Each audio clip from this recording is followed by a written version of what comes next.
This video is for those who are considering to initiate Ozempic or Wegovy, for those who are just curious about surrounding hype, or for those who would like to invest in pharmaceutical companies. My name is Dr. Olga Montveda. I am medical scientist, nutritionist, and wellness coach. I am following these drugs since 2015, initially when they were approved solely for treatment of type 2 diabetes, and I have numerous publications in world's leading journals on this topic. So let's first address elephant in the room. Why this drug is so popular? It's not the first ever weight loss treatment. It's not even first in a class of incretin-based drugs, and it's also not most effective weight loss drug. However, as you can see on the graph, and it's extremely popular. For those of you who don't know what's the difference, Ozempic has been approved for treatment of type 2 diabetes, and Wegovy has been approved for treatment obesity, and they're essentially the same drug, just different dosage. So whether it was a smart strategic move or indeed company had issues with good manufacturing practices, in December 2021 Novo Nordisk announced shortage of Wegovy, which, as you may see on this graph, may be related to the start of Ozempic's off-label use for weight management treatment. And in fact, in the following 9 months, Novo Nordisk sales increased by 37%. And in 2023, they increased for further 36%, reaching 33.7 billion. And what's interesting, 90% of these sales were from Ozempic and Wegovy. What it says to me that company has completely changed the structure and the strategy of how they operate. You see, within classical drugs, say for treating rheumatoid arthritis, there is a small population of people who have this disease, and any pharmaceutical company would provide benefits to doctors for them to prescribe more of their drug. And of course, with Ozempic and Wegovy, it was still a case, and Novo Nordisk sponsored many conferences, events, and natural researchers and doctors. However, with obesity affecting such a vast population, additional marketing initiatives were likely adopted. And it is well documented that celebrities influence beauty standards in a society. And this particular paper discusses that celebrities significantly increased acceptance of some cosmetic surgeries compared when you would listen to your friend. And while many Ozempic and Wegovy users are likely to turn to plastic surgeons for body contouring and weight loss-induced skin elasticity, popularity of Ozempic and Wegovy appears to be in line with celebrity endorsements of these drugs. So like Kim Kardashian, Oprah, Elon Musk, and many of celebrities promoted this drug directly or indirectly. Some of them, of course, wholeheartedly shared their experience. But keep in mind that some of them could not only shape their waistlines, but also enhance their bank accounts. At least if I were a celebrity with a huge influential capabilities, I would buy some shares of Novo Nordisk before making a statement. And I cannot provide any scientific evidence here, just urging you to engage critical thinking skills. Similarly, substantial number of social media influencers have reviewed these drugs very positively, initially at least.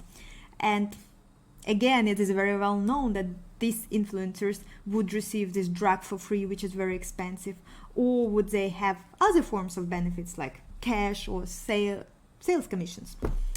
So, just some things to consider for you. And now let's move from sales strategies to the product itself. And of course, obesity is a very serious disease, and excessive fat accumulation impacts all systems of our body.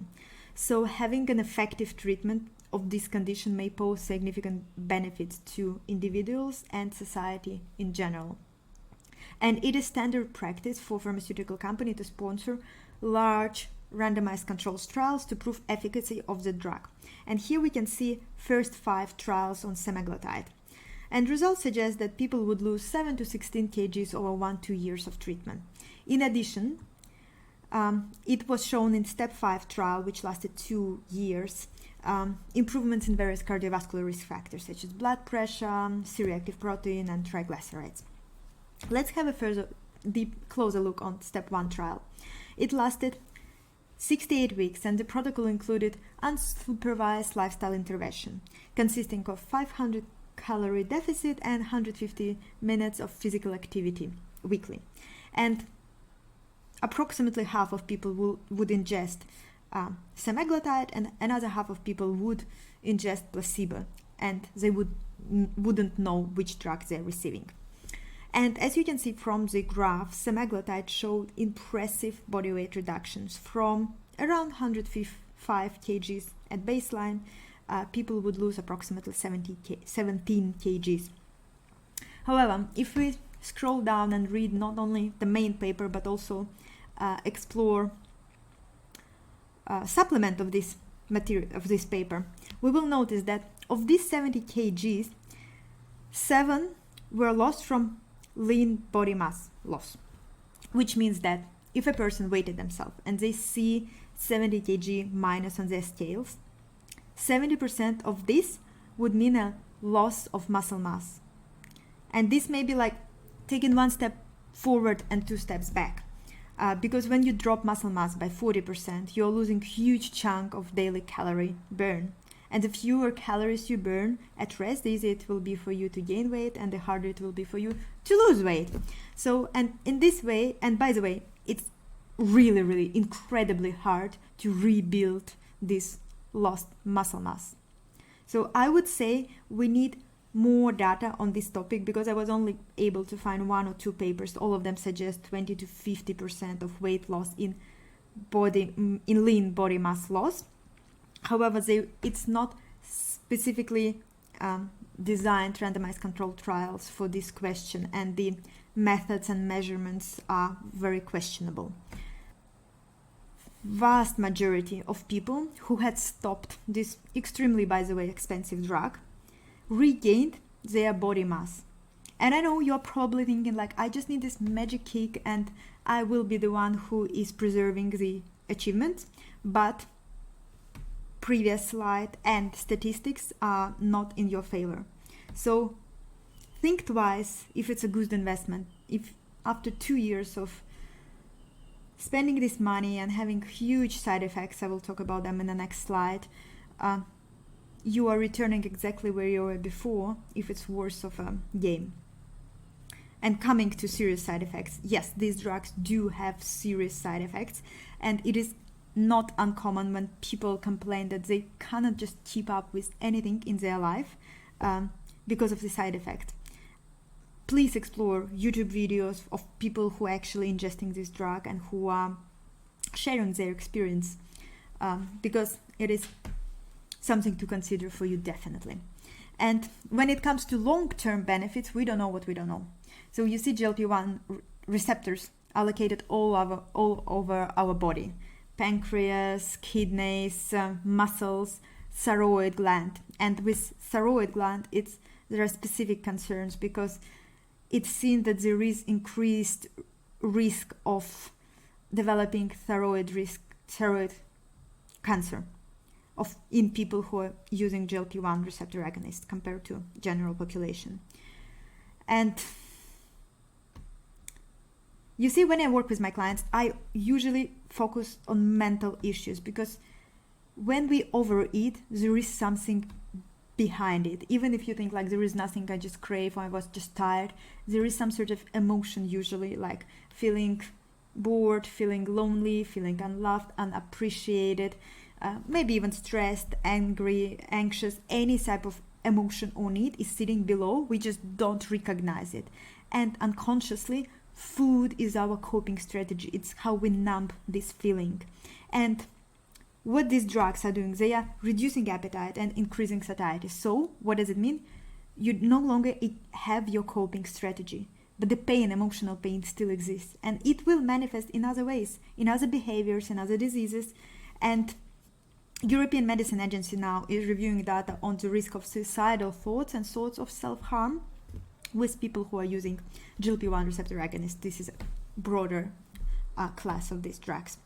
And in my opinion, this is quite natural side effect if you do not address mental issues. Again, long-term effects remain uncertain. We don't know what we don't know. GLP-1 receptors distributed throughout our body, and we can't know all chemical reactions that this drug is initiating in our body. And while millions, obviously, of drugs we are using every day are very beneficial and helping us to improve our lives, in history we do have cases when the drugs were withdrawn from the market because of their harmful side effects. And interestingly, in the 90s, there were so-called drug fen, not sure how to pronounce it, I'm sorry, but it was very popular for losing weight, let's put it this way. And it would also provide significant reductions in body weight, but it was withdrawn from the market because of the risk that this drug is increasing hypertension and heart valve damage.